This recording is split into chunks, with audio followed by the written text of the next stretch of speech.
Tito. Tito era um seguidor grego de Jesus que foi, durante anos, um colega de trabalho e companheiro de viagem confiável de Paulo. Ele tinha ajudado Paulo em várias situações de crise.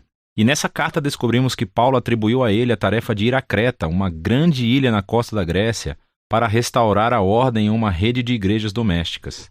A cultura cretense era notória no mundo antigo. Uma das palavras gregas para mentiroso era cretizo, ser um cretense. Essas pessoas eram conhecidas pela traição e ganância. A maioria dos homens da ilha servia como soldados mercenários pelo maior lance. E as cidades insulares eram conhecidas como inseguras, atormentadas pela violência e pela corrupção sexual.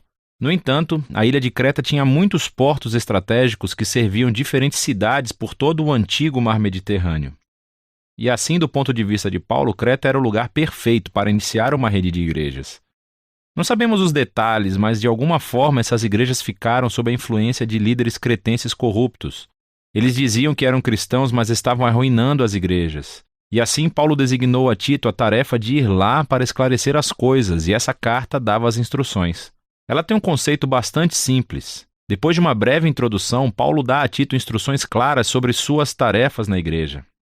Ele então oferece orientação sobre o novo tipo de família e, em seguida, sobre o novo tipo de humanidade que o evangelho poderia criar nessas comunidades cretenses. Então, Paulo fecha a carta com algumas saudações finais. Paulo começa a carta lembrando a Tito que a sua mensagem como apóstolo é sobre a esperança da vida eterna. Ou seja, a vida da nova criação que está disponível a partir de agora através de Jesus, o Messias. E essa esperança foi prometida há muito tempo pelo Deus que não mente. Esse pequeno comentário de abertura introduz um tema importante subjacente a toda a carta.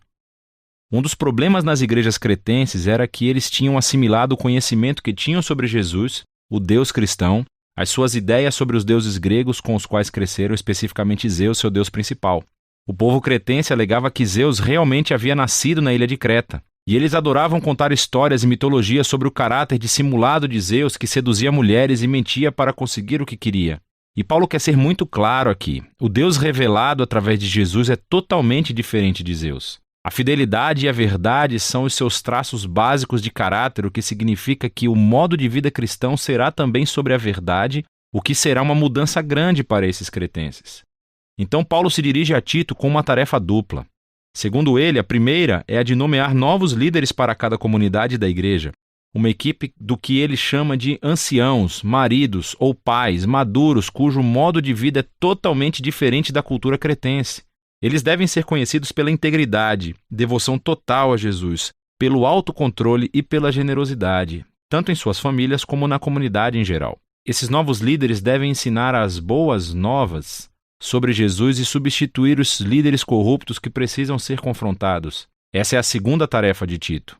Paulo identifica os professores como aqueles da circuncisão. Em outras palavras, etnicamente, eles eram cretenses judeus que diziam que seguiam Jesus. Mas, semelhante aos problemas na Galácia, essas pessoas exigiam que os cristãos não-judeus fossem circuncidados e seguissem as leis da Torá se realmente quisessem se tornar seguidores do Messias judaico. Paulo diz que eles são obcecados por mitos judaicos e mandamentos humanos. E, para completar, eles estão na liderança da igreja apenas para ganhar dinheiro. E assim Paulo, em uma jogada brilhante, puxa uma citação de um antigo poeta cretense, Epimênides, que foi muito franco e honesto sobre o caráter do seu próprio povo.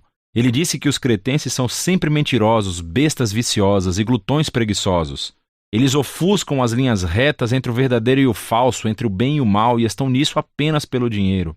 E assim, enquanto esses líderes afirmam conhecer a Deus, o seu estilo de vida cretense o nega. Isso precisa ser resolvido, o que leva Paulo para a próxima sessão. Por causa desses líderes corruptos, muitos cristãos nessas igrejas agora têm famílias e vidas pessoais que são um desastre total. E em 3 momentos diferentes, Paulo destaca o resultado de tudo isso. A mensagem sobre Jesus é desacreditada e os seus vizinhos não cristãos têm boas razões para fazer acusações malvadas. E tudo isso torna o ensinamento sobre Deus, nosso Salvador, totalmente desinteressante e não atraente para ninguém. Então Paulo pinta uma imagem da família cretense ideal que é dedicada a Jesus. Seriam homens e mulheres idosos que são cheios de integridade e autocontrole, para que possam se tornar modelos de caráter para os jovens.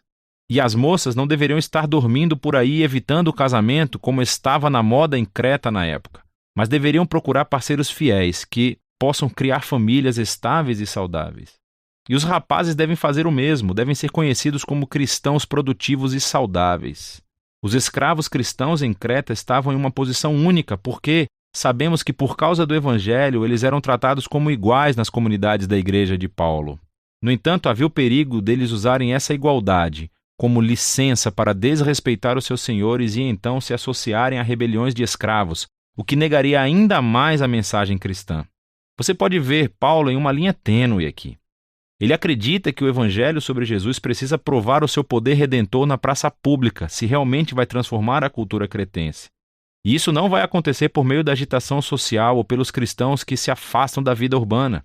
A mensagem cristã será atraente para os cretenses quando os cristãos participarem plenamente da vida pública, quando as suas vidas e lares parecerem semelhantes na superfície.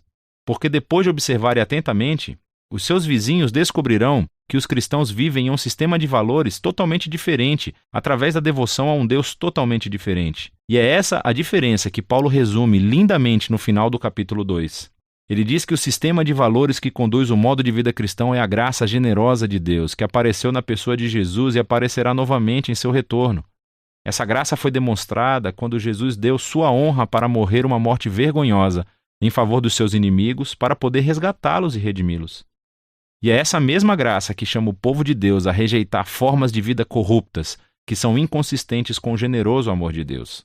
Paulo então afasta o foco na família cristã para uma visão de cristãos vivendo como novos seres humanos na sociedade cretense. Dentre todas as pessoas, os cristãos devem ser conhecidos como os cidadãos ideais, pacíficos, generosos, obedientes às autoridades, conhecidos por buscar o bem comum. Mas isso é realmente diferente de como os cretenses cresceram. Como os cristãos conseguem viver desse modo de vida contracultural?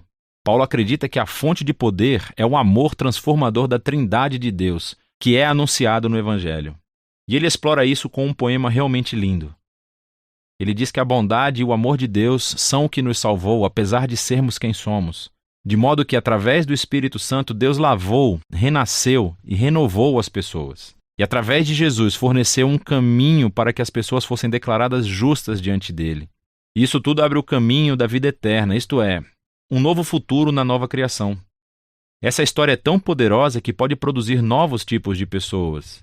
Paulo está convencido de que a fidelidade aos ensinos de Jesus, fortalecida pelo Espírito, declarará a graça de Deus em toda a ilha de Creta e em todo o mundo. Paulo conclui prometendo enviar uma ajuda para Tito, seja Artemas ou Tíquico. E então ele cumprimenta os amigos que têm em comum e a carta termina.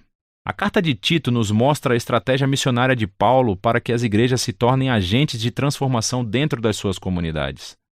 Isso não acontecerá travando uma guerra cultural ou assimilando-se ao modo de vida cretense. Pelo contrário, ele convoca esses cristãos a participarem sabiamente da cultura cretense. Eles precisam rejeitar o que é corrupto, mas também abraçar o que é bom. Se eles puderem aprender a viver pacificamente e se dedicar a Jesus e ao bem comum, Paulo diz que os cristãos mostrarão a beleza da mensagem sobre o nosso Deus Salvador. E é disso que se trata a carta de Tito.